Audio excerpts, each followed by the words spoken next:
Taking into consideration that we don't know how long COVID is going to be with us, but what does that mean for the public sector? So those are some of the things and that are now being discussed in the different boards.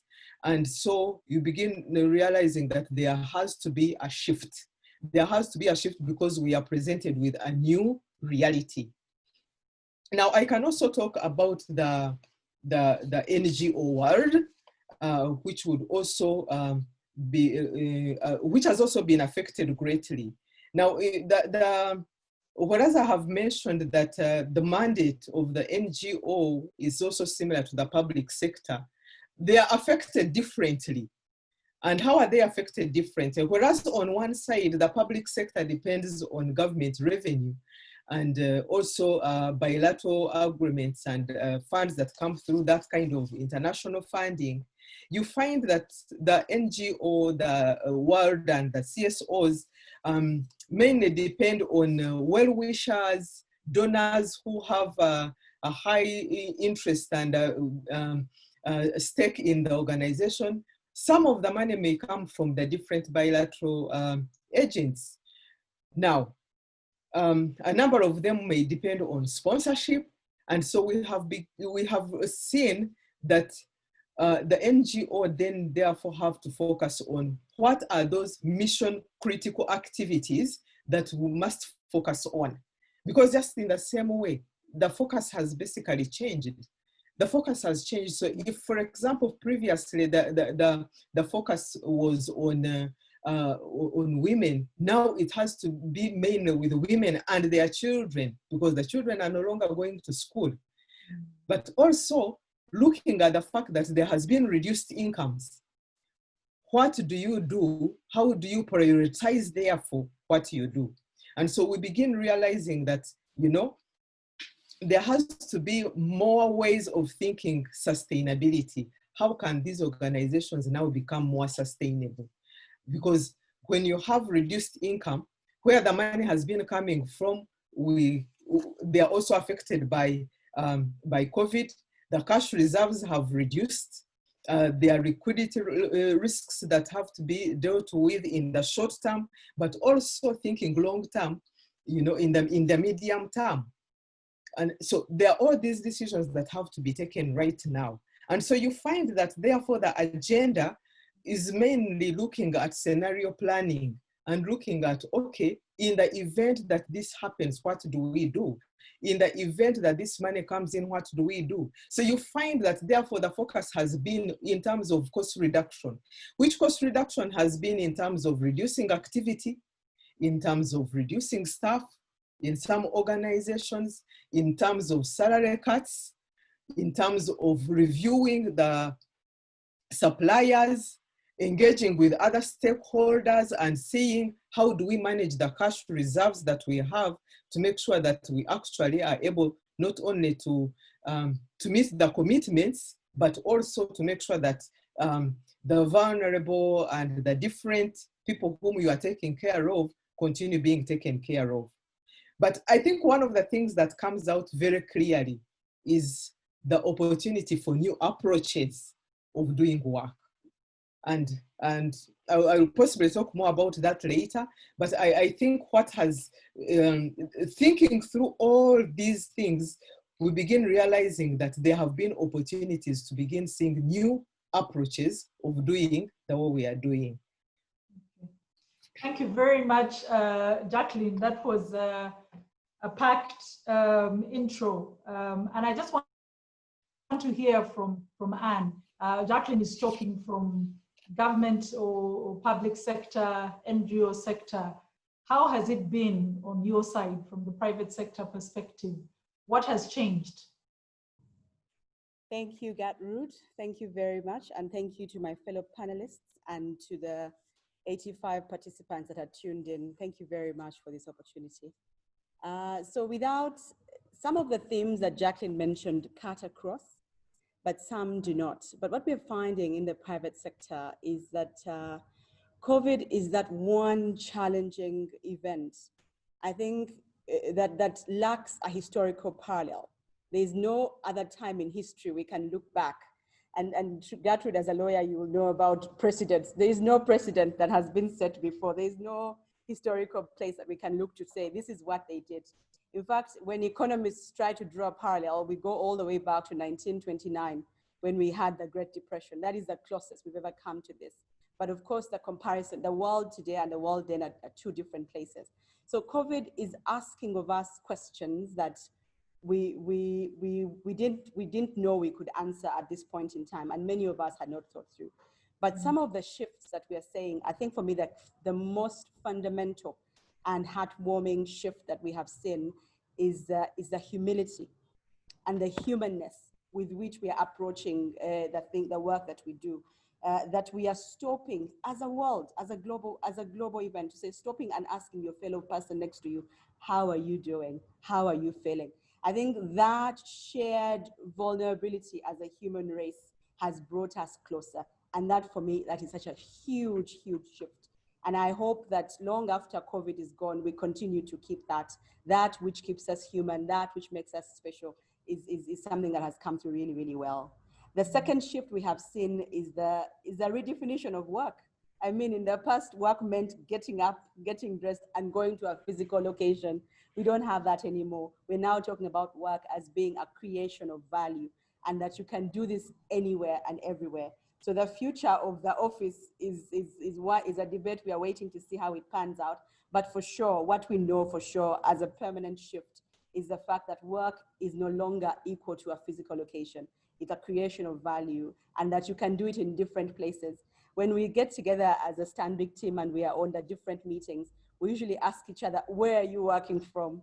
And the answers are very interesting. Those of us with young families, you have to find a quiet place under the table in a corridor somewhere else, but you're still working, you're still creating value. So that is a shift that it's going to be a fundamental shift that will last long after COVID is gone. The third shift that I see for me, again, is a continuation of what we define as productivity and what we call productivity.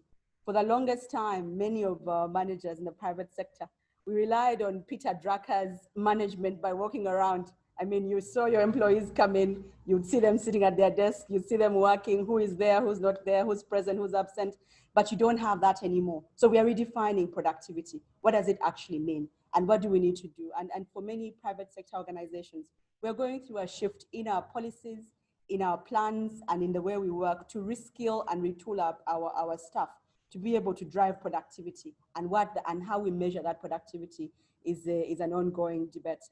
The other shift that is quite interesting is the fact that we are looking at risk in a whole new lens.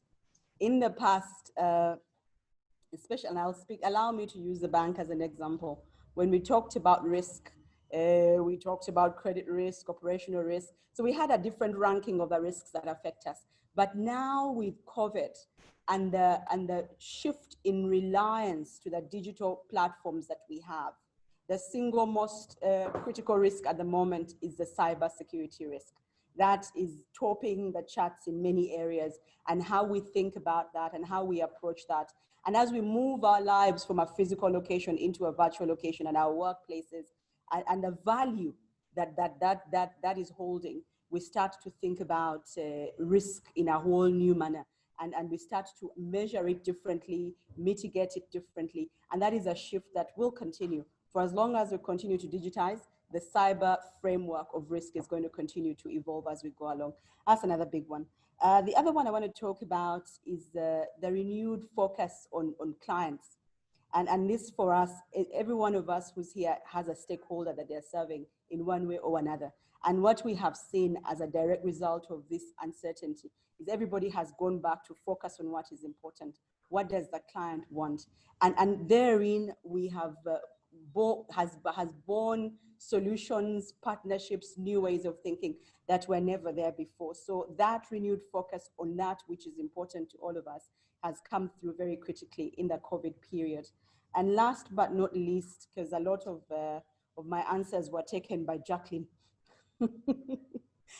Last but not least is that the Martin Luther King put it very well when he said that fierce urgency of now, the fierce urgency of now. Many of us were on a digitization journey already pre-COVID, but when COVID came, the urgency became extremely fierce because our very survival depended on being able to work in a virtual world. And that shift is going to continue. And what we've seen is for people who are behind in that digitization journey, the urgency is ever so, it's pressing forward. And for those who are already somewhere, to move forward is also, that become very, very urgent. And what you will find is many of our board members are going to be inundated with digitization and digital related strategies as a permanent shift in the way we work. I want to pause here and give the rest of my panelists a chance to share. Thank you. Thank you, Anne. Lots of takeaways here. Lack of precedent, urgency of now. You've talked about the different approach to risk. And I just want Francis to think about that as I come back to you, Anne, in terms of the shifts. How has your relationship as the chief executive changed? What does that look like pre-COVID, post-COVID? The relationship between CEO and board chairperson, how does that look?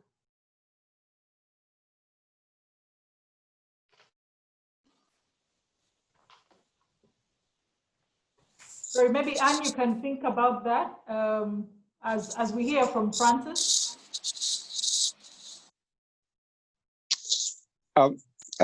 Thanks, Gertrude, and good afternoon, our colleagues and members who are all tuned on this webinar.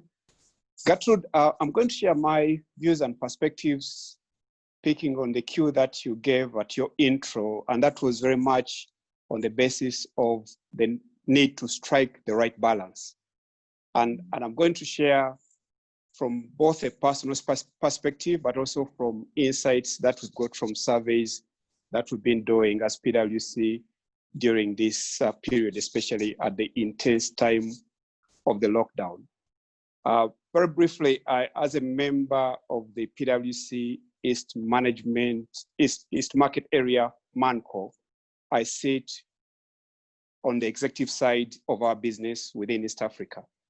Then I wear another hat where I'm a member of the PwC board in Africa. And again, that is a governance role where I play with 12 other partners across Africa. So as a member of the governance boards, we've had to show restraint not to interfere with management. And that has been a major challenge by so many boards that we've spoken to. The whole concept of eyes on and hands off, but being very ready to step in as and when necessary. And if you speak to various non-executive board members, they will tell you that that has been very, very critical during this, this period.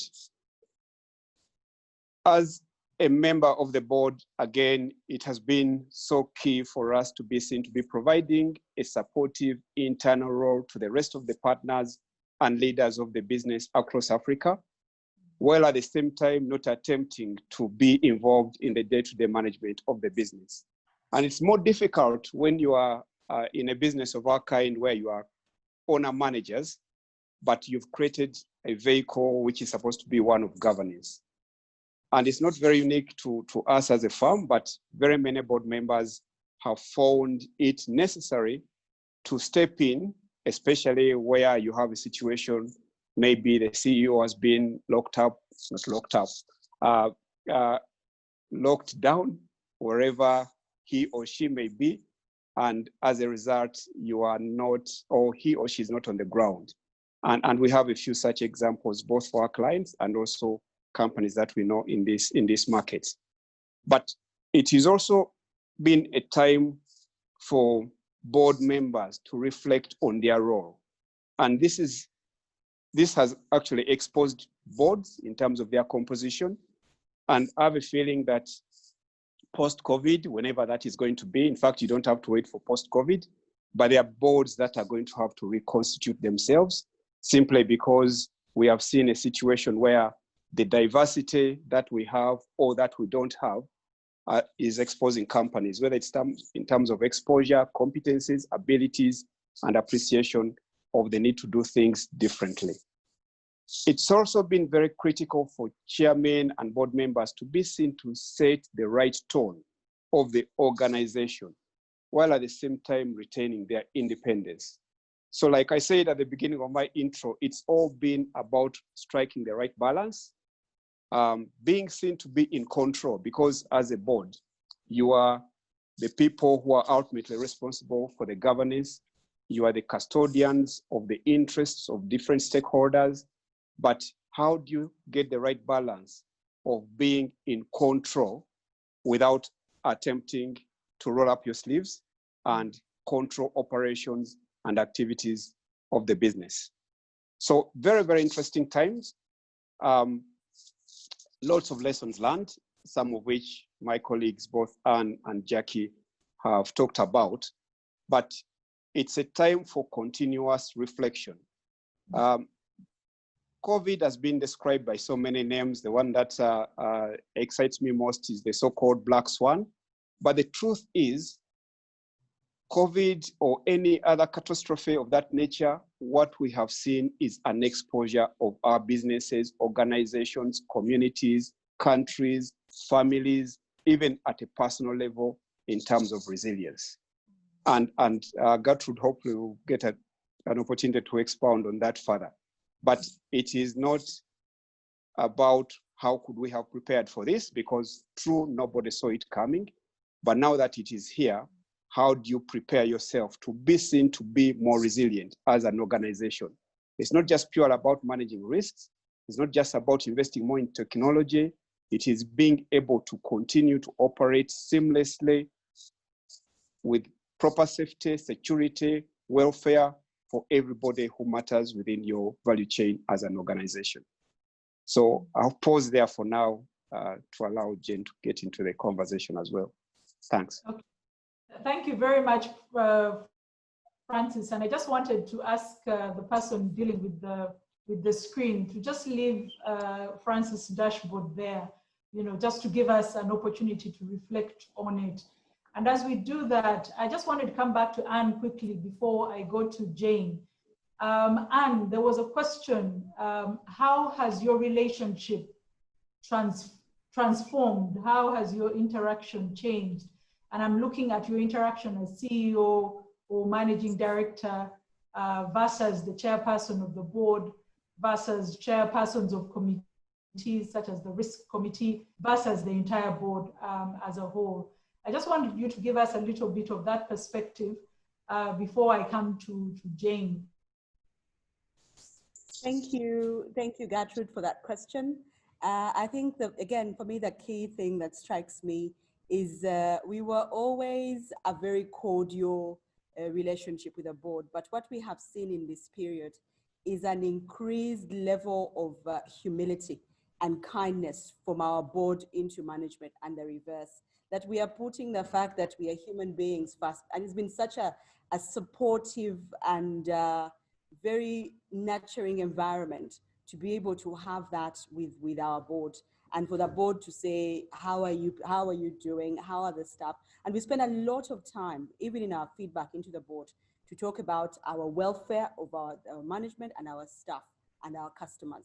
And to say that putting things like safety above everything else has been direction from the board. So it's been a very humane and kind and generous experience, more than usual, because these were unusual times. Everybody had a certain level of stress they were dealing with at a human level, at a personal level. So we've seen a lot of that coming through from our board. The second part that has really changed and sort of moved away is the change from structure to mission. We have seen a gradual shift in the way we interact with the board, that we are no longer waiting for the quarterly meeting to say, this is the meeting and this is where you do. We have had some interim interactions in between to be able to achieve some critical milestones that we wanted. I'll share with you, for example, during this period, we've had to have ad hoc board meetings to update on how we are managing with the crisis and get feedback and input from the board to be able to move forward. The second one is, again, for business to continue. We've been able to constitute subcommittees to do critical parts like hiring. In the past, we waited for the board meeting to happen for board interviews to be conducted. But in this period, we found a way to go through interviews and the hiring process without having to be physically present in one room. So the fact that we are concentrating more on the mission as opposed to the structure has been very, very important. The other shift that we've seen there is one of collaboration as opposed to supervision. I think we are very lucky as an organization to have a board that is very, very collaborative. And you will find, I wish I could share with you the amount of information that my board members would send to say, have you seen this? Can you try consider? It's just information, because remember, we're dealing with an unprecedented event. The challenges are, my friend Francis put it very well when he said a black swan event. So a lot of information from different places to say, have you thought about this? Look at what these people are doing. Can you consider this? Has been very helpful in enriching our response to our clients and to be able to continue to bring value. The other one is speed over elegance. I think we've adopted that more, that if you want to do some, we allow, the board has been very open in allowing us to try new things, to say, okay, fine. If you think that's going to work, have you done the homework? Go right ahead and then come back and report to us. That's been another change that we've seen. But overall, the ones that stand out mostly is a collaborative spirit, as opposed to command and control, a lot more collaboration, as opposed to structure and missions, and to say, what is the mission? What are we looking to do? And always reminding us and taking us back to what is the purpose? Why are we here? And guiding us along the way. It's been a very interesting experience, and we've gotten closer to our board members. And we've also drawn in a lot of their experience in the different areas. When we talk about risk and a new way of managing risk, a lot of our board members have gone and read and done the risk and shared with us, and we'll be able to then implement what some of the ideas and that is coming through there. So we've seen a lot more collaboration, a lot more communication, and that is all underpinned by a lot more humility and generosity and kindness towards one another, which for me are very, very key. Great. So humility, collaboration, availability, very important shifts that we're seeing. I want to come to Jane. As I mentioned in her intro, Jane is the chair of ICSA Uganda branch. And Jane, the rest of the panelists have talked a lot about what has changed in terms of approach, in terms of practices. But I want to come to you and just ask, from your perspective, what are the new ways that boards are looking at themselves in terms of structure, in terms of composition, in terms of process? What guidance have you come up with? What guidance do you have to offer? And as you do that, obviously feel free to also just chip in terms of any approaches that you have seen that maybe the other panelists may not have touched on. So what are the new practices? What are the emerging trends for boards? I know Francis mentioned one of the things that I didn't miss, that it's time to also look at our board composition. So over to you, Jane.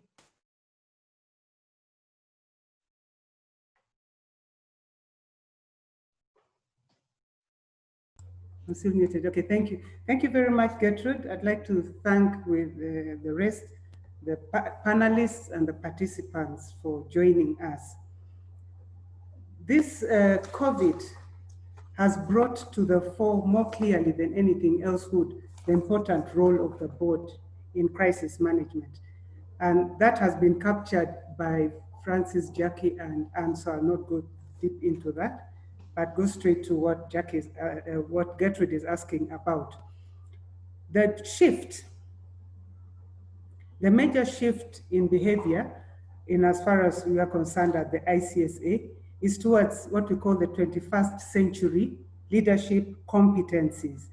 If we're quoting philosopher Alvin Toffler, He said, the illiterate of the 21st century will not be those who cannot read or write, but those who will not be those who cannot read or write, but those who cannot learn and relearn. So these 21st century competencies, leadership competencies are, and Francis mentioned this, resilience and learning agility. Resilience is the process of adapting well in the face of threats and significant stress and bouncing back from difficult experiences. And learning agility is when the environment, the political, social, economical, legal, technological changes come around, then there's a requirement for the board to adapt to that pace. And the problem we usually have is both boards and management are stuck in our previous successes. This is how we've done it before, and therefore, why change a winning formula? That we've got to learn and relearn. And there are some enabling behaviors that are required of boards of the 21st century leadership competencies. Number one, boards have got to be innovative. You've got to question the status quo and challenge assumptions. And I'm sure COVID has brought that more clearly than anything else would have to our boards. Performing without getting yourself involved in management. You need to immerse yourself as a board member in the experience, observe, listen, and quickly process data. Then reflecting, giving feedback, and raising self-awareness. And then risking. And it's got to be progressive and calculated risks, not the risks that are for the thrill of it, which stretches and where success is not guaranteed. Derailing behavior that can hamper the board members adapting the 21st century leadership competencies is being closed and defensive to critical feedback. So when we look at the, Gertrude has asked me about the composition and competencies and attributes. The most important attributes of an effective board during this time. First of all, board attributes relate mainly to psychological and emotional competencies of the board's personalities as they play out individually and then in the boardroom and beyond. So there are three major competencies, attributes that the board require. That's competence, commitment, and character. On competence, it relates to the board's specific role. If you're non-executive director, have you got the competencies for that role? Likewise, the chair, the executive director, and the CEO. Then we have what we call general competencies, and that is leadership, general leadership competencies, and understanding what a board's leadership is and not interfering with management.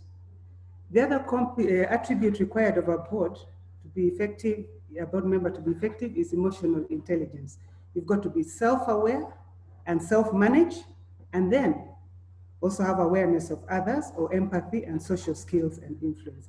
21st century leadership competencies of resilience and agility, very important. Cultural intelligence is another competence that is highly required of boards because we are increasingly becoming globalized. So stakeholders need to become more culturally intelligent. Then there's the digital intelligence.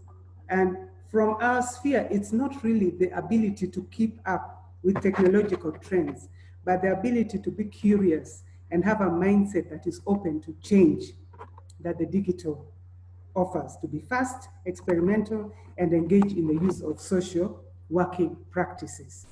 That is what we define as digital intelligence in our sphere. Then you've got commitment and personal disposition. Do you have the right disposition as a board member? What is your personality style?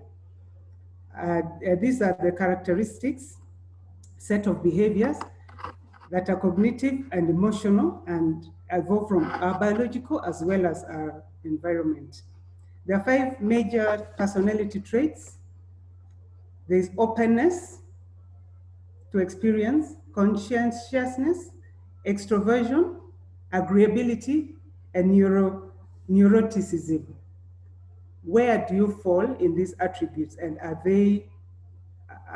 do they bring value to the board? The other is the mindset. What kind of mindset do you have? We have two major mindsets. There's a fixed mindset or the growth mindset. The fixed mindset is, for example, they believe you're born intelligent and therefore you cannot grow or become more intelligent than you are, unlike the growth mindset. And you find that probably people with fixed mindsets hold you back because they're the ones who want to hold on to the past successes. Those attributes, it's important to distinguish and make sure you have the kind of the mindset that the board requires. Then there's also character.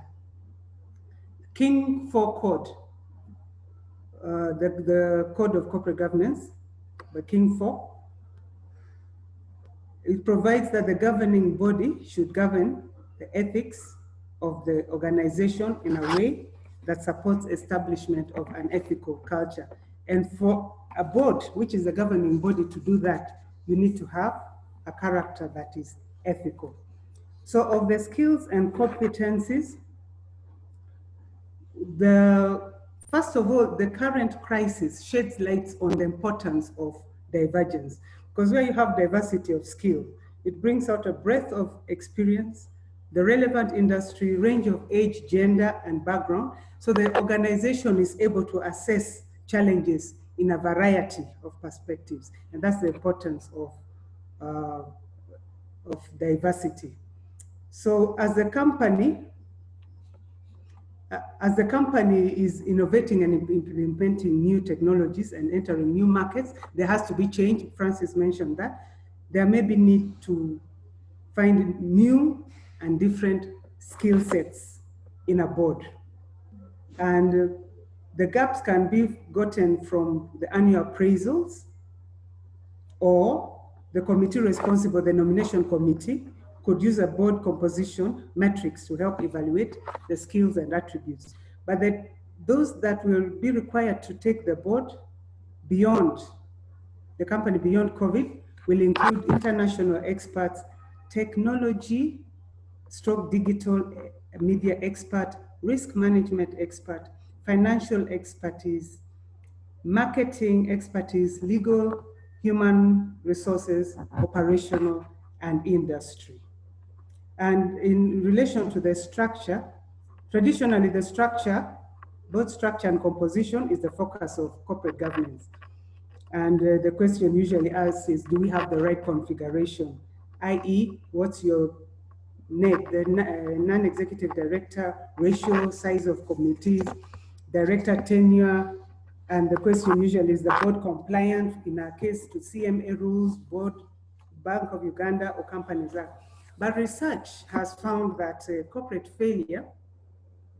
research into corporate failure indicates that whilst it's very important to have the correct board composition and structure and size and all that, it is not sufficient.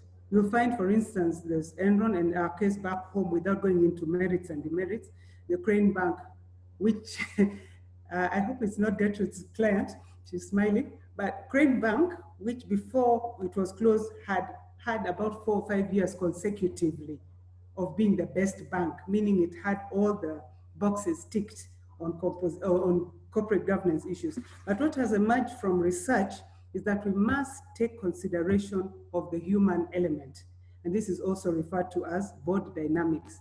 And in our sphere, we call it also the black box of corporate governance, because although corporate governance is largely responsible for shaping the culture, boardroom, and performance, it is largely under-researched and acknowledged until now.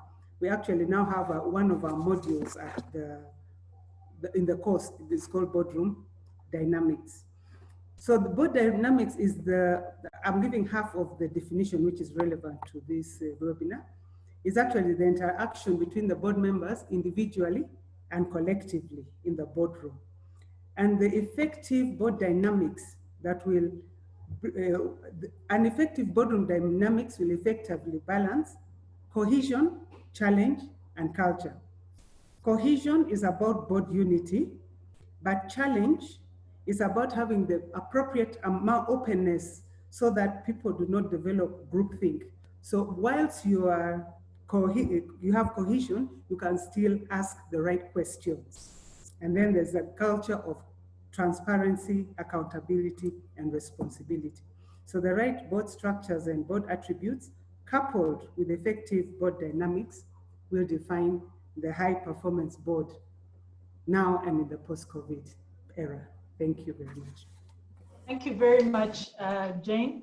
In a few minutes, we'll be going to the poll, but before we do, I just want to come back to Francis. Francis, you introduced something interesting about what the board needs to be thinking about in terms of the composition, in terms of the structure, in terms of the process. And as you talk about that, for example, I think Anne has talked about a very flexible way of working. Jacqueline has talked about a highly virtual way of interacting. Jane has talked about competencies.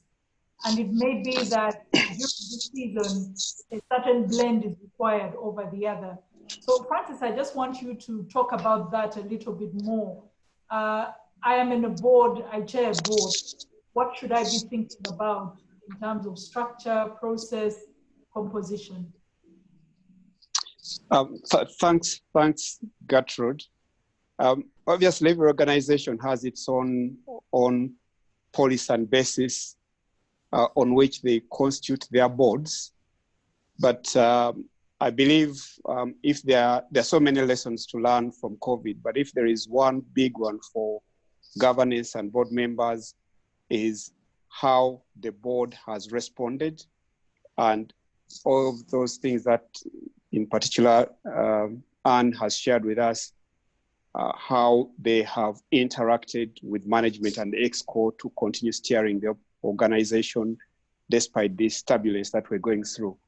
And I think it's through that you then get to appreciate the competences board members have been able to bring to the table, the ability to engage, the ideas, the insights, and maybe in some cases the lack of ideas or insights.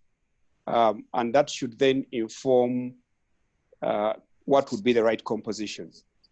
I think earlier on when we were having the introductory remarks, you did ask, or you did make the point, do we need a board committee for COVID? But you know, I don't think one needs that, because why would you need it? But what are the challenges coming from COVID? The challenges coming from the COVID pandemic on the business are a reflection of the lack of resilience within the business. So your board committee, which deals with risk management and operations, to what extent has it been focusing on only day-to-day operations as opposed to potential one-off events and long-term events of this kind? In our firm, we've had a business continuity, but we have never anticipated a situation where we would need to call upon it in an environment where the entire world is closed. And many colleagues on this board, I've seen quite a number of very senior corporate governance and board members in attendance, will tell you for certain that all dry runs that have been done in the organizations in terms of business continuity, what if, God forbid, you know, there was a flood in our office? What if a plane crashed in our buildings are not tall enough, like the World Tower happened on 9/11? But it's events of that kind that then you say, Anne said, you know, we used to look at work as a place you go to. So if I can't access my office, can I work somewhere else? COVID has not only shut down the entire country, but the entire world. So going back to the concept of board composition, any board member on this call, on this webinar, should reflect on the people that are on their board and what competences, what skills, what insights, what exposure do they have, and all these things that are so important now as far as organizations are concerned. How has your company responded? Because this was a time really your company to live the values. Almost every company has care in one of its values. But if the first response was to send people home, to preserve the bottom line is that care. Every organization talk about people as their number one asset. But again, if you, the board, sat and looked away as management was sending people home to preserve their short-term key performance measures, which you set for them, are they really living the values of the organization? Are they putting people as the number one asset for that company?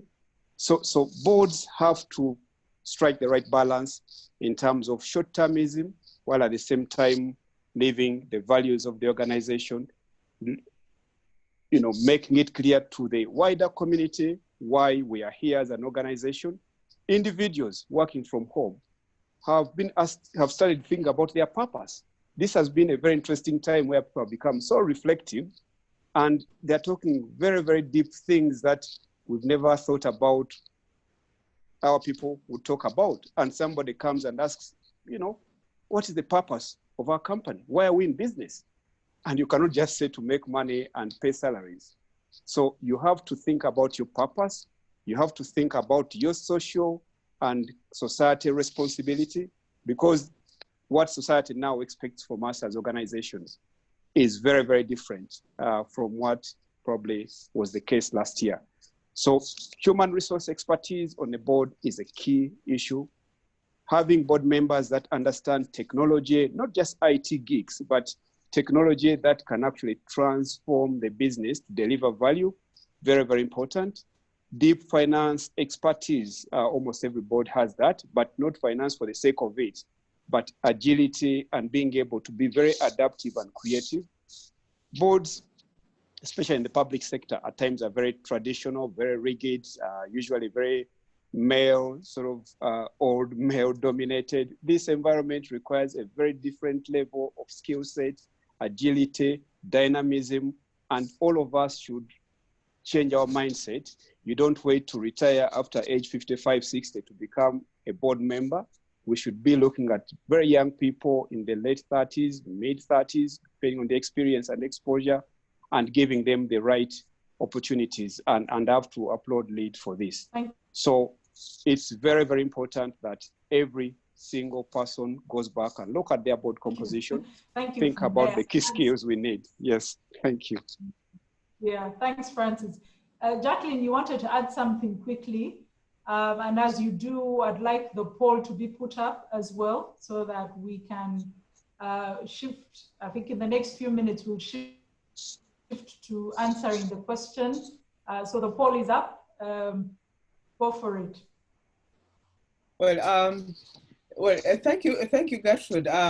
When Jane and Francis were talking about board composition and the attributes and the structures that need to be put in place, I was just actually smiling and I saying, oh dear, because when you actually look at the public sector boards are mainly set up by law.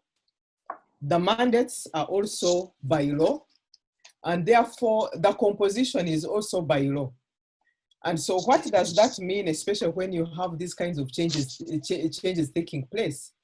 How fast can changes be made to the law to basically have the right kind of composition that you're talking about, that is required at this time, And so there is a need and an urgent need to basically look at the changes that need to be made in terms of public sector organizations are done. Francis has talked about the age of the board members. Yes, that is true, because as you will appreciate, when we talk about digitalization of services, and which is now an urgent need, there's a need actually to review all, not only the composition, but the board purpose in terms of public sector organizations, and also the extent to which they can be able to deliver on the future of the country. So that was the quick submission I wanted to make. Thank you. Thank you very much, Jacqueline. I think the poll is almost done. I want to encourage as much participation as possible. So far, 36% have voted, but I'll just leave it up for a little while. As I quickly go then to the Q&A.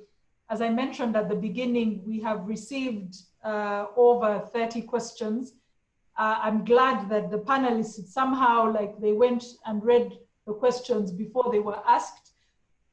So most of the elements have been covered, but in the interest of transparency, I'll quickly read through the questions, what I would have asked each of the panelists to answer, and I will give them a short while, a couple of minutes really, to touch on any element of that question that they may have wanted to complement.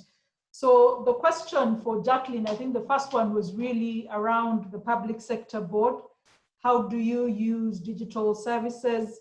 How do you use that as part of your strategy to serve better and be more effective, especially in the rural or underserved areas? That was a question from Michael Karumba, who's a board member at Abbey Development / Abbey Finance. I think Francis and Anne touched on this question. COVID-19 has been characterized by uncertainty at both operational and board levels. How have strong boards been able to move amidst this uncertainty? That question was from Daniel Damulira, who's a director at St. Mark's College, Namaguma. For Francis, the question that I had for you, which you've sort of touched on, was from Michael Nyago, who's a board member at New Vision. Michael says most organizations were less prepared for a crisis like the one brought about by COVID-19, both in terms of scale and complexity. With hindsight, what more could organizations to be able to effectively deal with a crisis of this nature? And then I think there's a question that you all have touched on, mostly to do with whether COVID-19 has required a change in strategy or an adaptation to the environment, but maintaining the same objectives. That was from John Brittle, the managing partner at Amani Partners. The composition question, I think between Francis and Jane, you've covered it.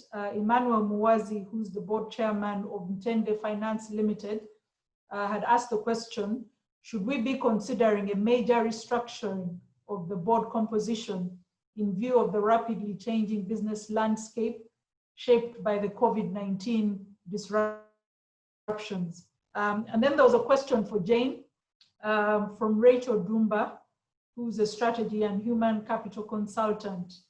And it was really around how the board maintains independence during the pandemic. Nora Chisache of National Housing had a similar question. How does the board maintain its oversight role? I think Francis touched on this as well. When there is a lot of sometimes operational level interaction. And then there was a question here, which I would like Francis to answer, because I think he's answered the first part. Should we have a COVID committee? Philip Karugaba asked the question. Philip is the country head, ENS Africa advocate. What should boards of closed businesses be doing now? What should boards of closed businesses be doing now? I'll ask Francis to answer that question. And there was a question for you on digital transformation. Is now a necessity going forward. What competencies should boards be considering to bring on board for guiding digital transformation at board level? And then there was a question about balancing between shareholder value, between staff retention, between cost management. And the question was, in challenging times like this, between shareholders and employee retention, who should receive priority attention? Maybe Anne, you can touch on that. So maybe I'll give a few minutes, each of the panelists, maybe 3 minutes, to just touch on those questions. And I'll just go around and then we'll take a couple more from the live Q&A as we look to close So I'll start with Anne. Just any of those questions that I've asked you, what's your response? Thank you. Thank you, Gertrude, and thank you, panelists, for those very insightful questions. I will start with the one in relation to digital transformation. We've talked about it in different ways and some of the competences that are now required, because you will be hard pressed to find any organization anywhere on the globe that is not talking about digitization. Every single one of us is finding ways to digitize our work. And that therefore that becomes a critical event that cuts across different industries. So we've already ably touched on the composition. It's very important if you're going to digitally transform. We've always defined a balanced board in the narrow sense of gender, but we're now talking about other things like age, especially because in Uganda, 2/3 of your population is below the age of 35. In one way or another, your stakeholders, your customers are going to fall in that age bracket. Can you bring a person in that age bracket on your board so that they can solution with you? In addition, these are also more digitally savvy than the rest of us who are older. You need that voice on the board to be able to accelerate your transformation. The other one is a broad range of experience. When you're going to digitally transform, one of the things we tell ourselves is you must continue to think like a startup. Yeah, even those who have been around over 100 years, we're being called upon to think like a startup.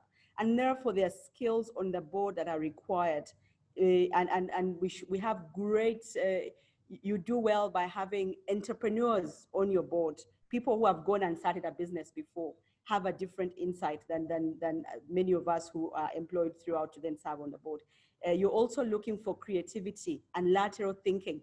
What digital transformation requires that you take the box and throw it away completely. So how are you doing this? Your board members, and you must look for board members with a broader range of skills, not just what we usually say, finance, accounting, human resource. All of those are important, but creativity is taking on a whole new tone when it comes to digital transformation.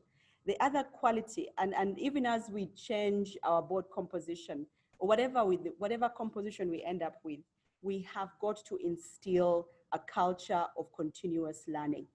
Because today what you define as digital is going to change tomorrow. So our ability as board members to allow ourselves and creating opportunities for board members to continue to learn every day is going to be critical in your digital transformation journey. I'll share with you some of what we've done in Stanbic. We've taken some of our board members to be attached to MIT to get that digital transformation at the heart of it. We've also had some programs at Harvard University, but I think the most effective program we've had, which has also cost the least, is what we call reverse mentoring. We've taken our board members and attached them to members of the staff to be able to talk about, to understand what is a digital journey that the bank is taking from a person who's actually, not from me, the CEO who's presenting to the board, but the people who are actually doing the work. And what we are getting the feedback from that program is both the board members and the staff are benefiting in this cross-pollination of knowledge and sharing. And it's bringing the board closer from an understanding point of view. I want to be clear about this, what Francis warned us earlier, that eyes on but hands off. So it's not like they're coming in to do, they're coming in to seek a deeper understanding from the people who actually do the work and take that to then help them to formulate strategy at the top. So the idea of an enduring culture of learning, I think Jen taught us today that if you can't unlearn and relearn new things, you're going to have a problem down the line. So your digital transformation journey must be underpinned by that. The other part I want to talk about is allowing for shared experiences within our board meetings. As a corporate society, as an industry, we don't share as much as we should. And you find that there's very good ideas happening in one place that if we shared more, we should be able to learn from each other. And that is where we applaud LEAD for creating this platform where we can share. And I want to share with you one of the things. For example, for Stanbic, we're choosing partners who are slightly more agile than we are, more innovative than we are. And we've taken one of the companies, Safe Border. The way they're approaching innovation, the way they're doing this is is giving us a cause to pause to say, how are they doing it? And we've gone to visit them to see how they're doing it. And the reverse is true, that they're coming. So that level of sharing experiences is very, very important. And creating partnerships. Your digital journey will be a lot shorter and a lot cheaper if you allow, as a board, a level of partnership. And last but not least, on the digital journey or digital transformation for any organization, as a board, we have got to start to be more collaborative and more trust-based relationships. If you are the kind of board that is whispered about in fear, oh my God, the board, it's very difficult, because it's very difficult for management to innovate, because you have to create room for failure, allow the organization to fail forward, because this is the only way we transform. If yours is a board that is structured and rigid, and it will be difficult to do your digital transformation. Your digital transformation journey will be a lot harder. So digital transformation will require a higher level of trust, and understanding that there is school fees to be paid as we transform, that we will try 5 different initiatives, and maybe 4 will work and 1 won't, and creating space and room for that experimentation and innovation is going to be very, very critical as we embark on a digital transformation journey. So as far as the earlier question, I think I've touched on a few of those. I want to talk about the other one, the competing priorities. One of lives vis-a-vis livelihood, or shareholder profits vis-a-vis job retention and taking care of our people. Far be it from me to prescribe what should be done. Instead, what I will do, I will share with you what we have done. When you're faced with something like this, we go back to the basics, and Francis put it very well. We go back to ask ourselves, why are we here? Why do we exist? And that becomes the guiding light that informs all our actions beyond this. So for us in Stanbic, we say Uganda is our home. We drive her growth. And therefore, even in the most difficult of circumstances, we remain true to that purpose. We remain true. And I think the definition of commitment is sticking to what you said you will do, even when the mood and the environment in which you said you do has changed. So even amidst COVID, are we driving Uganda's growth? And how have we done that? First and foremost, our people. For as long as we remain in business, our people are always going to come first. So their safety, their ability to come to work, their well-being, and other issues that as a Ugandan society we don't usually touch on. Mental health. Mental health is a big issue in our society, and creating a space for our people to talk about things that they're facing has been quite key. And our board has been very particular in providing that direction and driving us as we go forward. So people remain important. But let me add the two together, that as an organization, you cannot, because you're transforming digitally, the need for people and the makeup of your people is going to change. So as a board, you have to start to think forward to say that even if I wanted to keep for example, I'll share with you that as Stanbic, many of you don't come to the branches anymore. So we need less tellers. The question then becomes, what do we do with our tellers? What do we do with the people we employed as tellers? Do we send them home? No. Can we reskill and retool them into something else, into data analysts, into digital survey customers to serve in those channels? And that is what, as a board, even when you're faced with these challenging times, go back to your purpose and let the purpose drive you. When we say we are driving Uganda's growth, what does that mean? When Uganda is in a crisis, are you going to cut your CSI budget so that you can, you save on cost?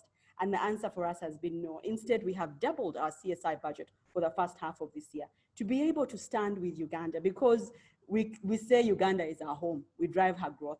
And therefore, partnering with the Ministry of Health, partnering with the government, partnering with other people becomes imperative, critical for us to be able to move forward in this journey. And last but not least is again, in this, how do you drive? How do you transform? How do you change for your customers who are important? For us, it has been very easy.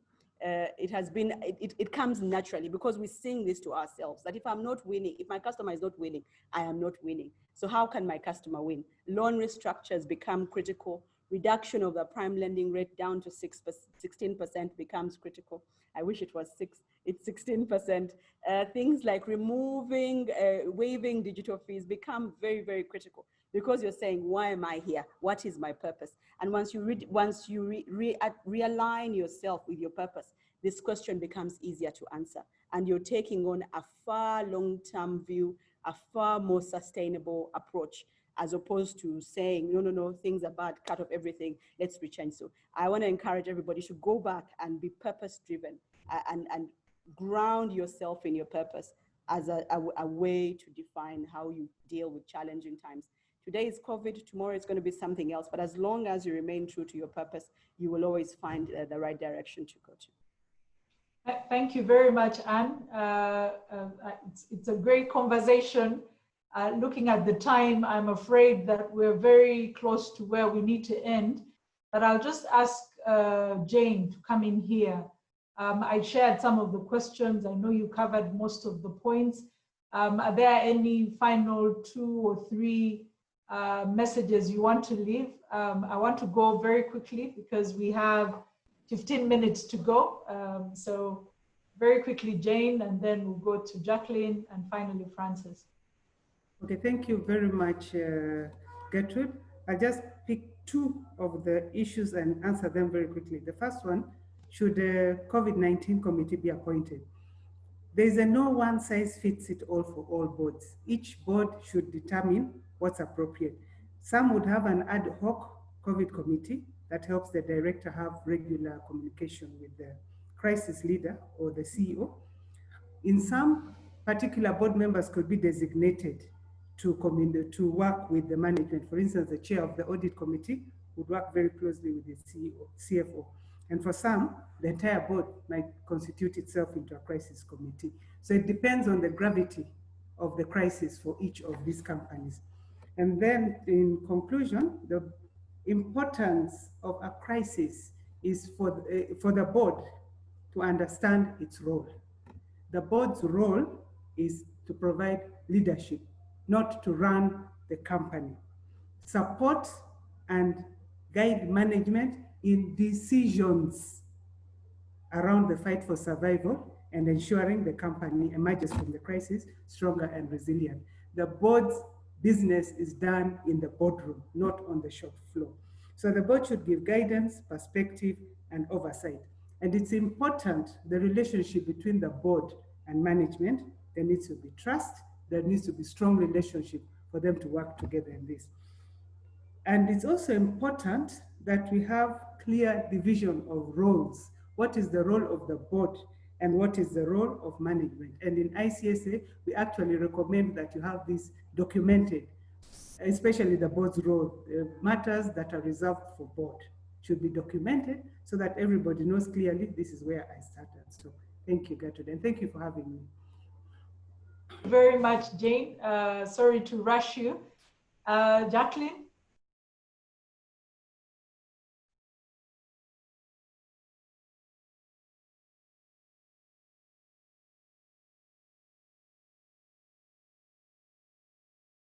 Sorry, I think Jacqueline, you're muted. Let me try and. Sorry, Jacqueline, we missed your starting comments. Maybe you can. Okay. Yes, thank you. Now, I think one of the questions that was raised was the issue of, is it time for the public sector boards to put forward the need for digital provision for basic services as part of the strategy going forward? Well, I think even before COVID, I think there was already a recognition of the need for this. I think we are in a situation and at times when we have to really face the reality of where we are. That's number one, we have a young generation, but we have an increased need for services that are supposed to be provided by government. And also the fact that the speed at which these services need to be created, we can no longer continue in the working in the ways that, that are archaic, in the ways that are snail pace, you know. So the role of the board, first of all, is to create a future, not only for the organization, but also for the country, and look forward and look beyond and see what are the needs, what are the increasing needs. Well, I think this is the time when it is very critical for service delivery. One of the things that, as I've mentioned earlier at CMA, we are looking at how do we actually put in place regulation for the digital products that will come on board in terms of people investing. But it is also asks the question in terms of the other public sector boards. There are a number of institutions that are already putting in place these digital solutions. We already have URA, URASB, and these are making services much faster for the people. But now just imagine right now the whole issue of education. If the e-learning opportunities were already advanced, if the backbone of the network was already even in the rural areas, how much more would we have done during this particular period? So I think what COVID has exposed are the real things that possibly need to be now prioritized. And I think the whole issue of digital provision of basic services is more urgent than ever before. And one of the other questions, I think one of the members on the participants has raised was the engagement of the board members during when there is Zoom calls and meetings. How does the chair, how do you make sure that members are engaged and not doing their own private work? How do you make sure that, you know, the people are on board in terms of what exactly is going on? Well, I think going back to how basically the board works, most of the work is done through committees.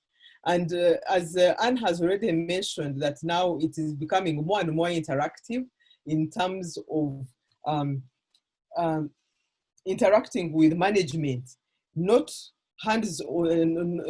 not in terms of controlling, but in terms of understanding the needs, in terms of understanding what the support that is required, in terms of understanding how the issues that eventually come to the board agenda are developed. So by the time these issues come on board, then you already know what exactly needs to be done.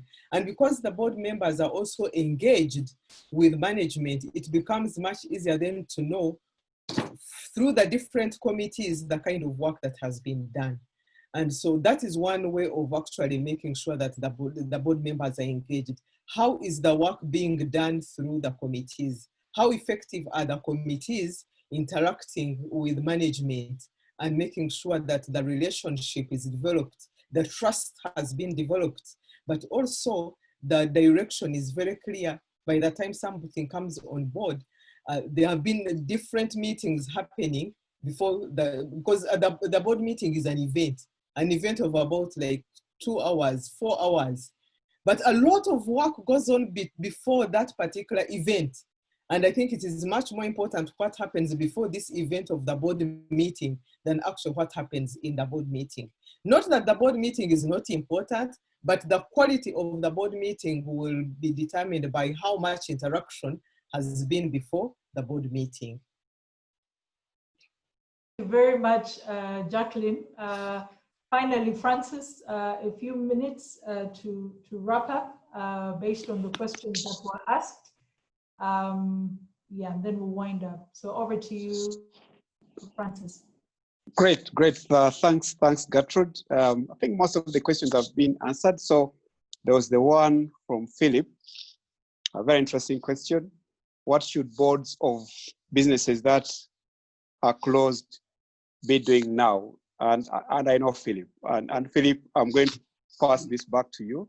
I would like to think that the decision to close the business was made by that board. And indeed, if that business is closed, does that board still exist? And what is the business of that board? I'll leave that to you, Philip, and we can take it offline. Francis, sorry, Francis, before you leave that offline, I have a business other than my primary business, which is temporarily closed. So I think Francis is talking about people like us who are waiting for that announcement that says we can go back and run our businesses. What should we be doing now, pending the lifting of the lockdown as far as our businesses are concerned? So I am interested in hearing your views. Okay. Thanks for that clarification, because I thought actually the business had closed as in closure, gone to the register of companies, struck it off, and wound it up, and that is the context in which I was answering that question. But if we mean closure as in Nabukela Arcade has not been opened yet, and for that matter, that business is not open, the answer has to vary depending on the type of the business. We've been talking about agility and the so-called new normal. I'll give an example. My head is very clean cut, and someone will ask, did you rush to the salon immediately when they opened? No, actually, I've been encouraging my hairdresser and lots of other people to find ways of providing those services to their customers, as opposed to waiting for those premises to be opened. And Anne touched it at the beginning of this webinar, that work is not a place we go to. Work is what you do to create value.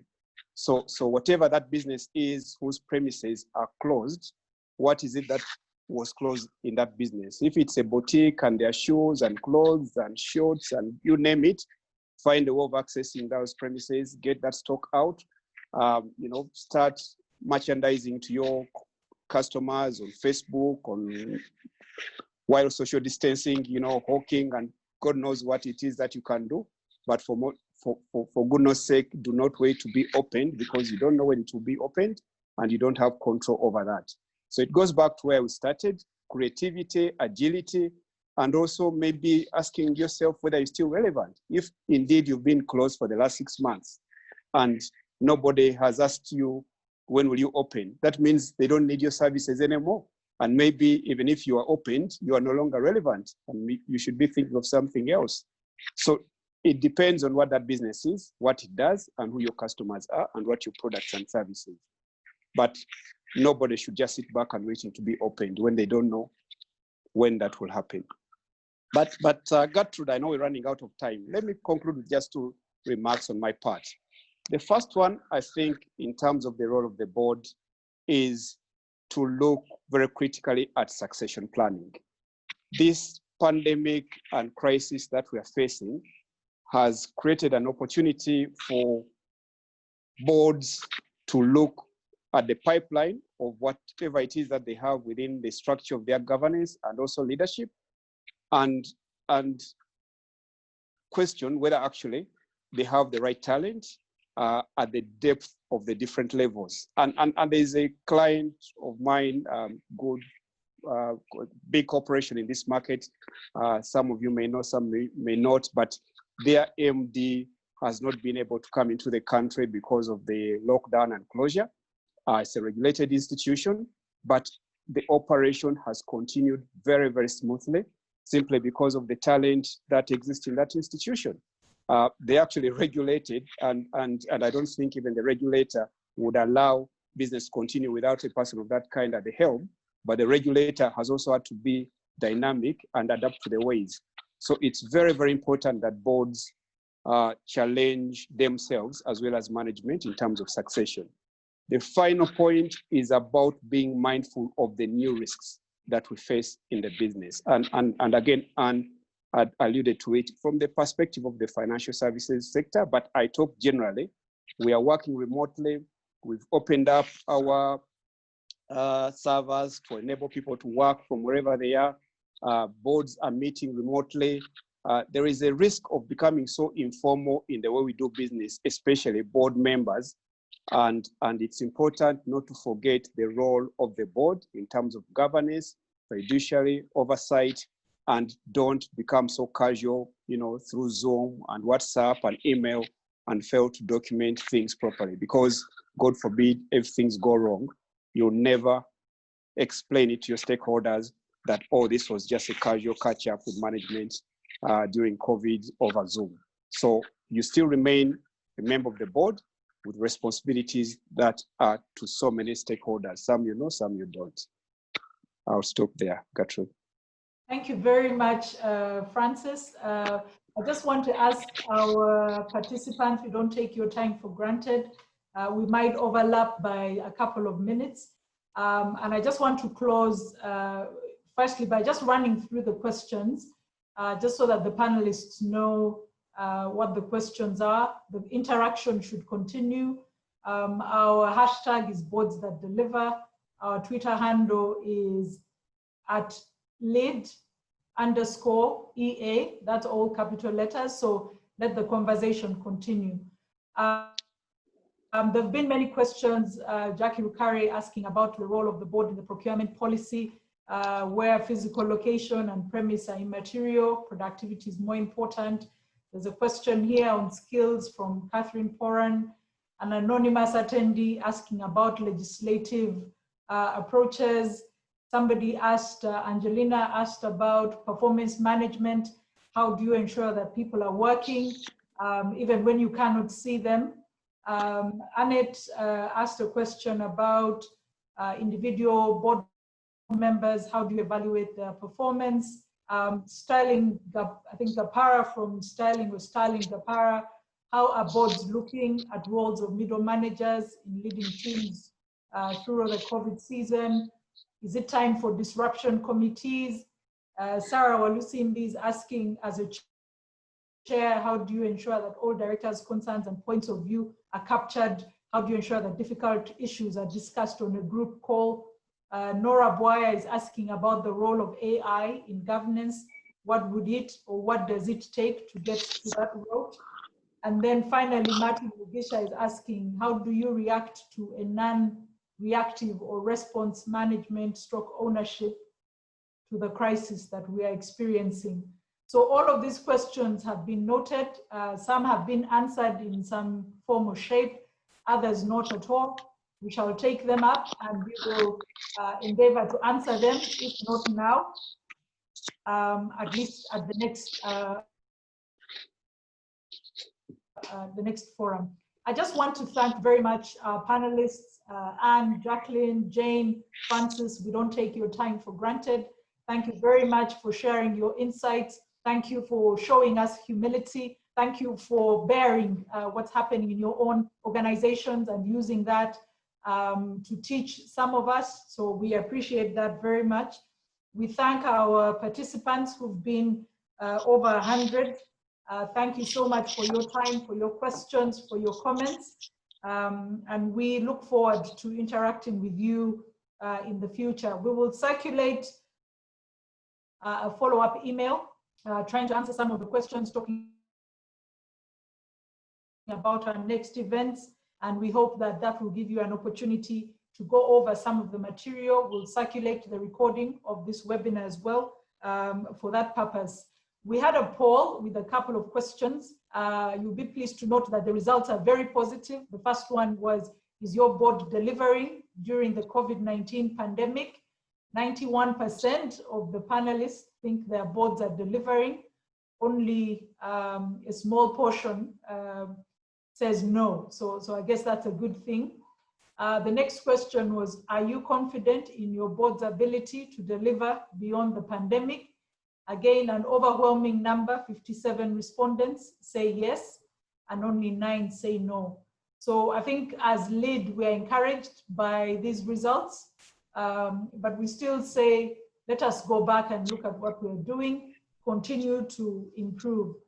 As I wind up, I just want to thank again the panel. I want to thank LEAD for hosting this event. I want to thank you for your time. Lots of insights have been shared from all the panelists. I want to thank Stanbic Bank, not least because you have given us your chief executive to be part of this panel, but for all the background support that you're providing. We don't take for granted. The last time we were not able to participate. So I thank you very much. I remain Gertrude. I chair the LEAD board, and I look forward to seeing you next time. Have a good evening.